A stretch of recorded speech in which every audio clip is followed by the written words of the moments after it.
This is The Hidden Reporter, uncovering the secrets they don't want you to know. It all began with a package. No return address. Left at my small office. This was on a damp June afternoon. Inside, there was no threat, no demand for money. Only two items. A piece of metal, cool to the touch, and a single encrypted file on a USB drive.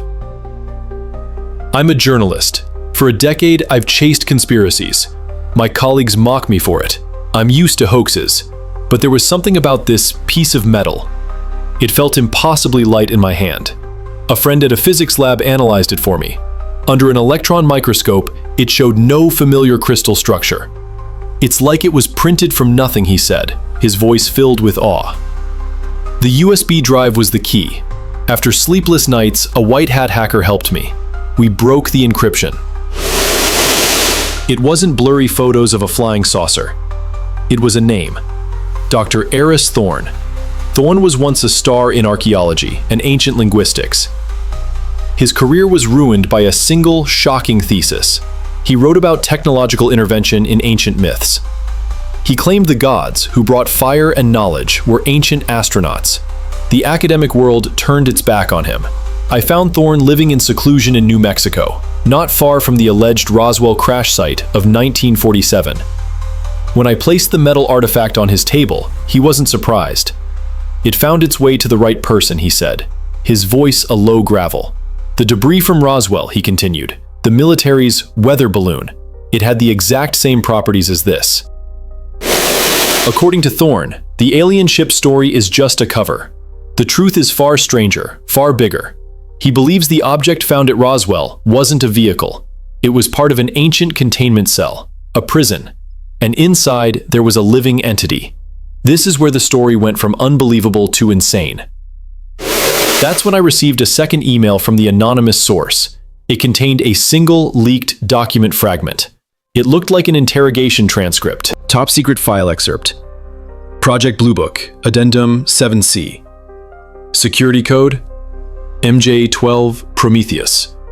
Subject EBE1. Extraterrestrial Biological Entity 1. Date 19/7/1952. Interrogator Dr. V. Bush. Note: communication achieved via neurovisual interface. Subject does not speak. Dr. Bush. Who are you? EBE1. Image displays a dying star, then a hand giving a spark of fire to a primitive human figure.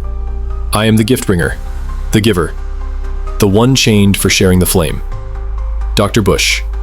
Where are you from? EBE1. Image displays a swirling nebula, then a prison-like structure made of light, shattering. I did not come, I was brought. Freed from one prison, only to find myself in another. Dr. Bush. What is this flame?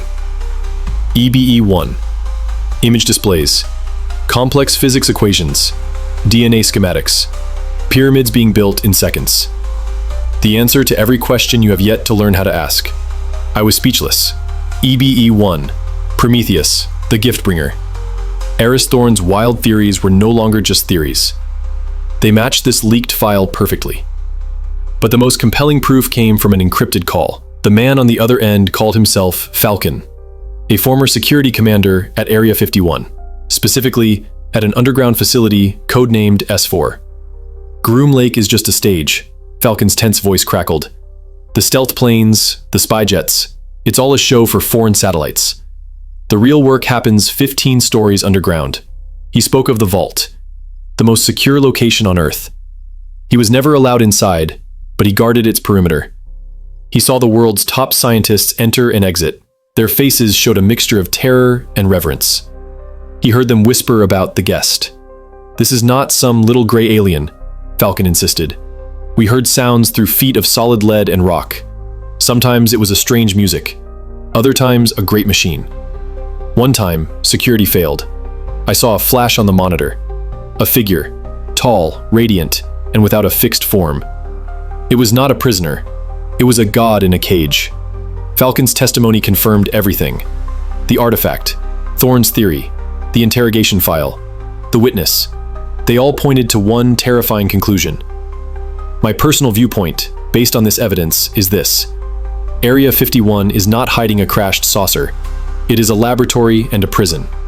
Since 1947, a secret group, likely the legendary Majestic 12, has held a powerful, hyper-intelligent entity captive.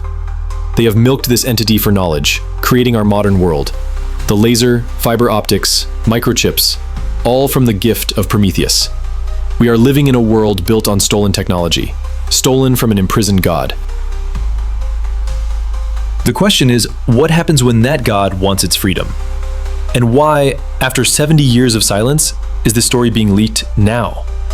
My investigation has only just begun.